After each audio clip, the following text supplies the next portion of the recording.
Une promo, c'est rien sans un parrain. Mais rien. Alors, cette année, je vous cache pas qu'on vous a gâtés. Parce que on a dans l'inconscient collectif le parrain. On voit bien le parrain, c'est statutaire, quoi. Alors, le vôtre, il aurait aussi bien pu jouer dans un Sergio Leone que dans un Audiard. Il se départit rarement de sa pipe ou de ses bretelles. Alors, on verra en hiver si on peut voir ses bretelles. Partager une discussion avec lui, c'est aussi drôle que stimulant. C'est un entrepreneur social hors pair, aguerri des officines politiques. Enrichi de ses multiples vies, c'est un bâtisseur, au sens propre comme au figuré. James Bond a combattu l'homme au pistolet d'or. Nous avons la chance, nous, d'avoir l'homme au cœur d'or. Et il nous fait l'amitié d'être votre parrain pour cette promotion. Je vous demande d'accueillir sous une salve d'applaudissements François Martin.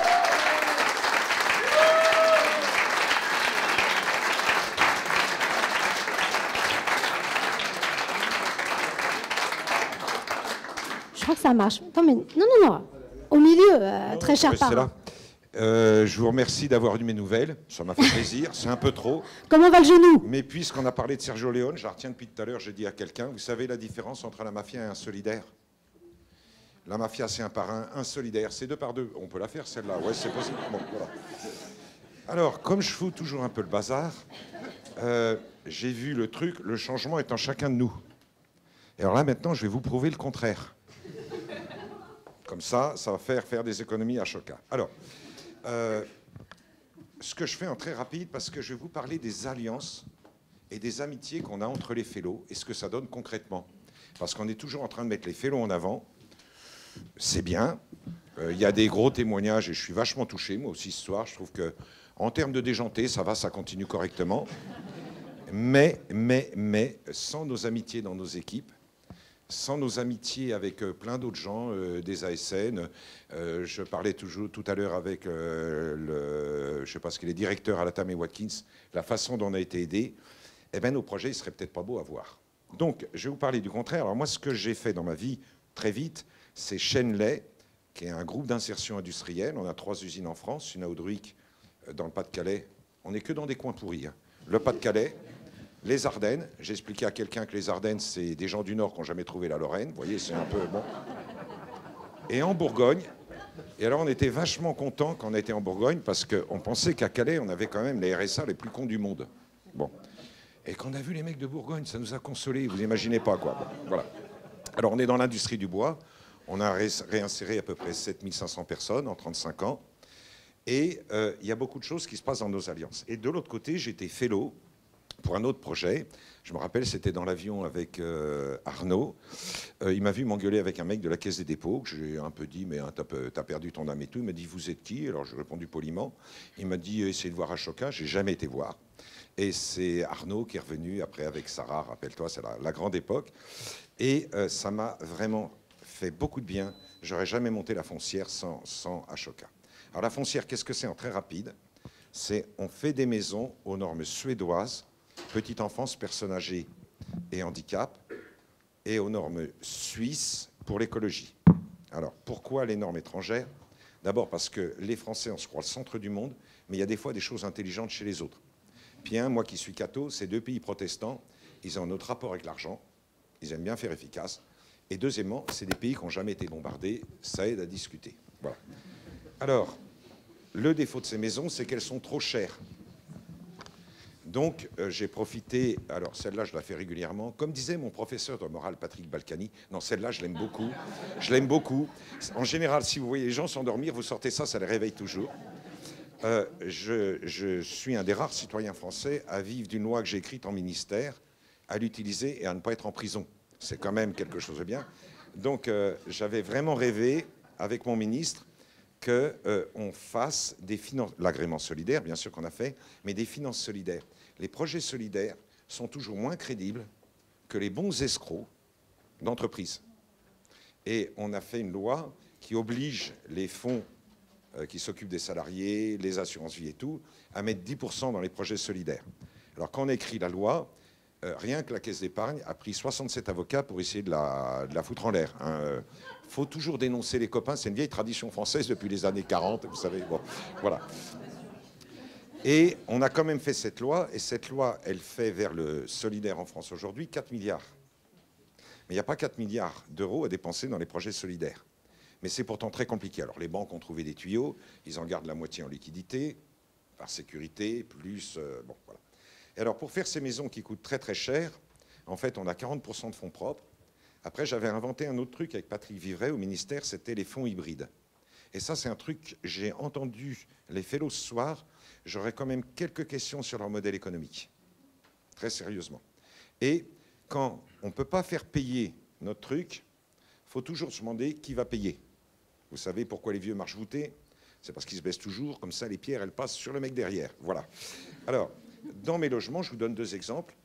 AG2R La Mondiale donne 30 000 € pour un logement personne âgée, parce qu'on a de l'électricité blindée dans les chambres, donc on peut mettre un lit d'hôpital et un électrocardiogramme et une bouteille d'oxygène. Alors AG2R me dit, bah, je te donne même pas 2 ans de retraite, et le logement va durer 38 ans pour des personnes âgées. Donc moi, 40 ans. Donc moi, je gagne 38 années.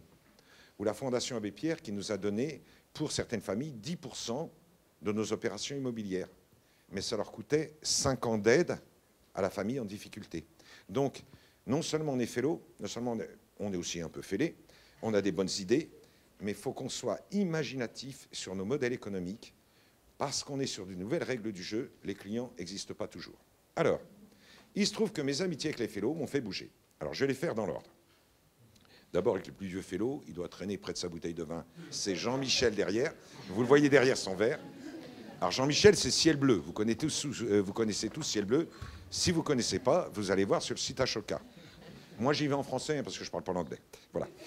Alors, Ciel Bleu, on a commencé à se connaître. Et puis, ce qu'il fait pour les personnes âgées, on l'a fait pour tous nos salariés. Ça nous a coûté beaucoup d'argent. Parce que 300 salariés, 6 minutes tous les jours qui font un échauffement, ça fait une somme d'argent. Mais nos accidents de travail ont divisé par 2, parce qu'on travaille avec des gens d'insertion qui n'ont jamais travaillé. Et nos cotisations pour accidents de travail ont aussi baissé par 2. C'est rentable, c'est efficace, et puis ça rend les gens un peu plus humains. Alors, ça ne s'est pas terminé là. Ciel Bleu fait aussi les maisons de la vie. Vous savez, pour les femmes en rémission de cancer, ou pour les enfants en fin de vie. Et ils le font dans le 4e site Chenley, où on doit faire le CAMPS au mois de juillet. Je fais un lobby, mais d'une discrétion, vous n'imaginez pas. Tout le monde est d'accord avec moi, puis seulement ceux qui ne sont pas d'accord ne respirent plus beaucoup. Voilà. Et quand vous voyez des gens d'insertion qui voient ces gens-là, les aspirer à la cuisine, mais franchement, on va se défoncer pour leur faire des trucs bien. Puis alors le ménage, là, qu'ils aient tout, hein, vraiment qu'il rien ne change. Puis les gens, de voir des gens qui ont d'autres difficultés, ben, tout ça fait beaucoup de bien. Alors après, ça se gâte.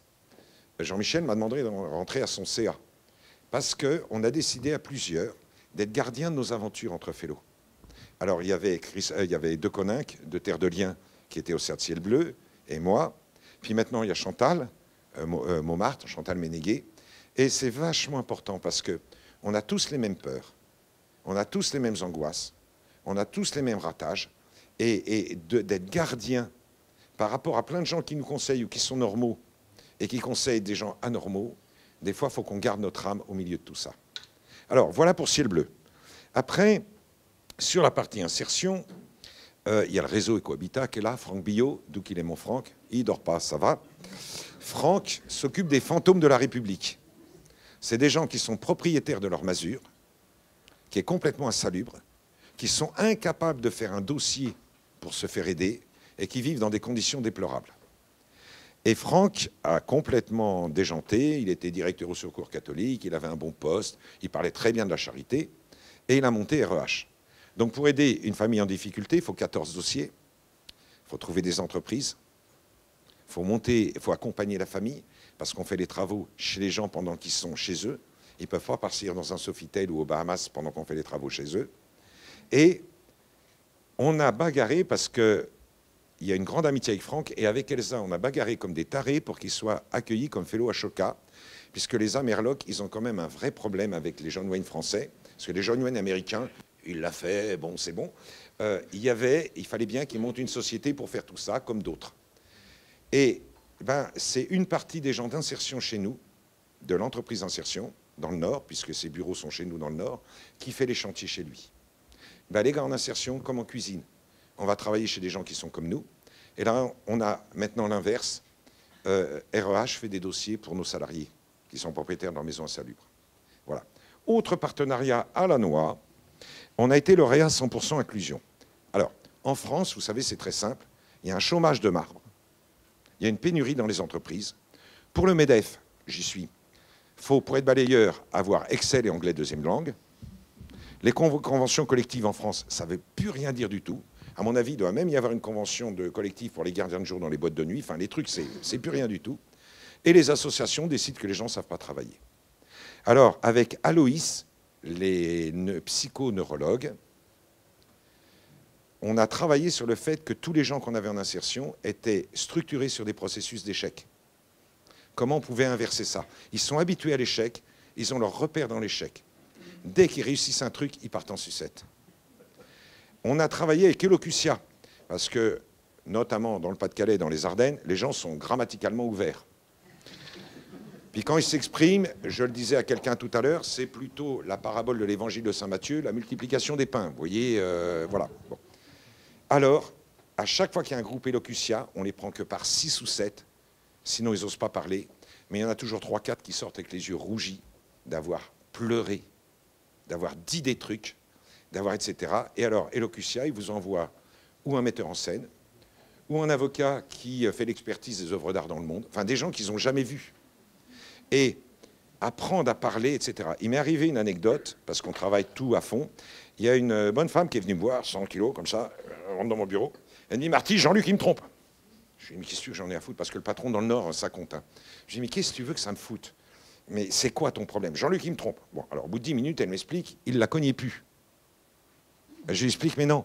Non, on a fait un truc sur l'alcoolisme, on a fait un truc sur les violences conjugales, on a fait un truc sur apprendre à parler. Donc il a compris dans les violences conjugales que taper sa femme, c'était pas lui dire qu'il l'aimait. T'es sûr, Marty? Parce que si c'est pas ça, ça va chauffer. Elle fait 100 kilos quand même, hein, je vous rassure. Hein. Voilà. Alors, on n'imagine pas dans les milieux populaires le manque de culture et les choses. Moi, je me rappelle la première réunion avec mes mecs, il y avait le commissaire aux comptes. Et les mecs, ils ont regardé le petit vieux de 70 ans, ils ont dit, mais t'es sûr qu'il est commissaire? Vous voyez, on n'imagine pas. Et ils sont hyper humiliés de leur gaffe et de leur truc, quitte à ne plus revenir au boulot. Donc, on a été lauréat 100% inclusion avec ça, puis on a travaillé avec WayForce 3. Alors après, on a travaillé avec d'autres. Je ne peux pas vous faire toute la liste complète, mais je vais vous parler de la Belgique. Parce que Arnaud veut que j'apprenne l'anglais depuis... bon. Et moi, comme c'est une matière scolaire, mes traumatismes aidant, je me suis trouvé une justification pour jamais. Mais je parle le belge couramment. Donc, avec une autre fellow qui s'appelle Émilie, infirmier de rue, on a rêvé des choses qui commencent à se voir. Là, cette semaine, on prend des immobiliers qui sont non affectés. Dans 5 ans, il va y avoir le métro à Bruxelles, dans un tel endroit. Le terrain est laissé vague. Là, on vient de monter nos 5 premiers bungalows, qui sont comme nos maisons, c'est-à-dire moins 95% d'empreinte carbone et 3,5 fois moins de charges. Et pour les sans-abri. Parce qu'Émilie est fellow sur un projet hyper original de comment aider les gens à sortir de la rue. Et puis alors, les gens de la rue, c'est plus les clodos d'avant. Vous avez par exemple plein de femmes que leur mari a quittées, elles ont pu la garde de leurs enfants parce qu'elles ont perdu leur boulot, elles ont perdu leur appart, elles dorment dans leur voiture, puis après elles sont à la rue. Il y a plein de jeunes aussi comme ça. Donc avec Infirmier de rue, ben, nous, on invente l'immobilier de qualité. Eux, ils les apprennent petit à petit à sortir de la rue. Et ils ont un chez eux qui n'est pas trop gênant. Si on les mettait tout de suite en appartement, ça se passe très mal avec les voisins, parce que comme ils sont sans abri, ils se donnent un personnage. Puis alors, il faut se mettre à la place des voisins, parce que Maïbrandt à 2h30 du matin, et en plus que le clébard n'aime pas, donc il aboie aussi. Voilà. Et là, on démarre à Ever avec Luc Scheuten, qui est un architecte mondialement connu. Le plus bel immeuble de la rue d'Ever où on est, ça va être un immeuble pour 6 logements de sans-abri. Alors, je vous le fais en 2 minutes. Qu'est-ce que c'est un logement de sans-abri? Alors, si vous lui mettez une clé, le gars va la paumer, ça coûte vachement cher, il faut changer la serrure. Bon, en bas est son appart. Si vous mettez un digicode, il n'y a que le clébard qui va le savoir, mais il ne le dira jamais au mec. Donc, on va mettre des fiches comme dans les hôtels, ça coûte 5 centimes d'euros. Après, le revêtement de sol, vu l'hygiène du clébard et du mec, on va mettre un revêtement de sol. On remet un revêtement de sol comme dans le métro qui monte sur les bords. Puis vu l'état d'alcoolémie, on met des toilettes comme en prison, les toilettes anti-suicide. Et là, la mairie d'Ever nous a demandé de mettre des barreaux aux fenêtres. Alors je vous le fais, sortir de la rue, barreaux aux fenêtres. Cherchez l'erreur. Donc Luschkeuten a dessiné des arbres en métal dont les branches passent devant les fenêtres. Voilà. Et ce travail-là, humain, alors après j'en reparle avec Ciel Bleu, on en reparle avec Elocutia, on en reparle avec chacun, et nos amitiés nous sont utiles. Et nos amitiés nous permettent de dire, attends, on va arrêter de se frimer les Ashoka, on est tout le temps, en même temps, 100% au bord de l'échec et de la réussite. 1. 2, on nous prend pour des gens bien, alors qu'on est fondamentalement des escrocs, on n'a pas pu vivre normalement, on a eu des rêves. Et on n'est quand même pas toujours très compétent partout. Et il faut qu'on se dise, avec amitié, où est-ce qu'on déconne? Et on a besoin d'être ensemble, on a besoin de se parler, on a besoin d'aller grogner, on a besoin de se faire consoler, on a besoin de rigoler. Et je prenais l'exemple que j'indiquais tout à l'heure à quelqu'un, moi ce qui m'a donné l'idée, c'est que j'ai découvert que Jean-Yann, triste mec, Eddie Mitchell, triste mec, Michel Serrault, et puis le quatrième, je ne sais plus lequel c'est, mangeaient ensemble tous les mois et payaient le repas celui qui s'était le moins bien moqué de lui. Eh bien nous, on se voit pour se dire, attends, je ne veux pas me faire consoler n'importe comment. Je ne veux pas qu'on me dise que je suis quelqu'un de bien, que mon idée est géniale. Mais purée, j'espère ne pas être un trop gros obstacle pour mon projet. Et qu'est-ce qu'on peut se dire en amitié? Voilà. Alors je voulais parler des amitiés d'Ashoka parce que c'est un très très beau trésor. Et des fois, avec Elsa, on râle un peu, quitte à se crêper le chignon, sur le fait qu'il y a plein d'Ashoka qui ne viennent plus des fellows. Et en fait, c'est crétin, parce qu'ils ont été mis en avant, ils se prennent pour les rois du monde. Puis après, quand ça va moins bien, ben, ils n'osent pas dire qu'ils ne sont plus les rois du monde. Et au lieu de venir chercher les conseils, ils sont dans leur coin. Et pour les nouveaux fellows, il faut beaucoup d'humilité. Alors, c'est pour ça que moi, j'ai 3 slogans à Shenlej. Ça aussi, je l'ai expliqué. On a un putain de slogan qui pète, mais on est des cadors. L'écologie au service du solidaire. Alors après, vous pouvez me piquer le deuxième slogan. C'est Shenlej, c'est un très grand pas pour nous. C'est un tout petit pas pour l'humanité. Et le troisième, pour ceux qui s'occupent vraiment des pauvres, déjà ils sont pauvres, en plus ils doivent supporter nos incompétences. Voilà, je voulais juste vous dire ça ce soir, et pas plus. Donc le changement, il est aussi dans les amitiés, il n'est pas qu'en nous. Voilà. Et on a quelques ASN là, voilà.